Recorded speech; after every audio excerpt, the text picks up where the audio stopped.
Hello everyone, welcome to Sanmargaha classes. Let us see question number 46 of chapter Light. Name the parts of eyes in the boxes given. ಇಲ್ಲಿ eye ಕೊಟ್ಟಿದ್ದಾರೆ. This is eye diagram ಇದೆ and these are A, B, C, D different parts of eye. ಹಾಗಿದ್ರೆ ಯಾವ್ಯಾವ part ಅಂತ ಹೇಳಬೇಕು.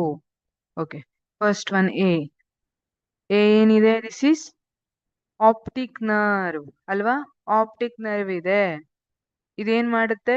ರೆಟಿನಾದ nerve cells detect ಮಾಡಿರೋ sensation ಅನ್ನ ಬ್ರೈನಿಗೆ ತಗೊಂಡೋಗೋ ಕೆಲಸ ಮಾಡುವಂತದ್ದು optic nerve, which sends the sensation of that nerve cells to brain. Okay, B ಏನಿದೆ? This is blind spot. ಇಲ್ಲಿ if the light from the lens focuses on this blind spot, then image we can't see image. ಅವಾಗ ನಮ್ಗೆ image ನೋಡ್ಲಿಕ್ಕೆ ಸಾಧ್ಯ ಆಗೋದಿಲ್ಲ.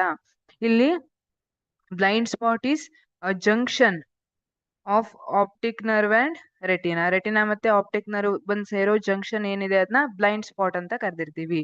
ಇಲ್ಲಿ light focus ಆದ್ರೆ ನಮ್ಗೆ ಇಮೇಜ್ ಫಾರ್ಮ್ ಆಗಿದ್ದು ಗೊತ್ತಾಗೋದಿಲ್ಲ, ನಮ್ಗೆ ಇಮೇಜ್ ಕಾಣೋದಿಲ್ಲ. Okay, C this is retina. Retina ಏನಿದೆ? ಲೆನ್ಸ್ ಇಂದ ಬರೋ light rays they focus on retina. This retina contains specialized nerve cells ಅಲ್ವಾ? ಅದನ್ನ ಕೋನ್ಸ್ ಅಂಡ್ ರಾಡ್ಸ್ ಅಂತ ಕರೆದಿರ್ತೀವಿ. Cones are sensitive to bright light, whereas rods are sensitive to dim light. ಆ nerve cells ಎಲ್ಲ ಇರುತ್ತೆ ಅದು ರೆಟಿನಾದಲ್ಲಿ. D, this D is nothing but lens. In our eye we have convex lens ಅಲ್ವಾ? Convex lens ಇರುತ್ತೆ. ಇದು light ಅನ್ನ focus ಮಾಡೋ ಕೆಲಸವನ್ನ ಮಾಡುತ್ತೆ. ರೆಟಿನಾದ ಮೇಲೆ ಫೋಕಸ್ ಮಾಡಿಸೋ ಕೆಲಸ ಮಾಡೋದು lens. C A optic nerve, B blind spot, C retina and D lens.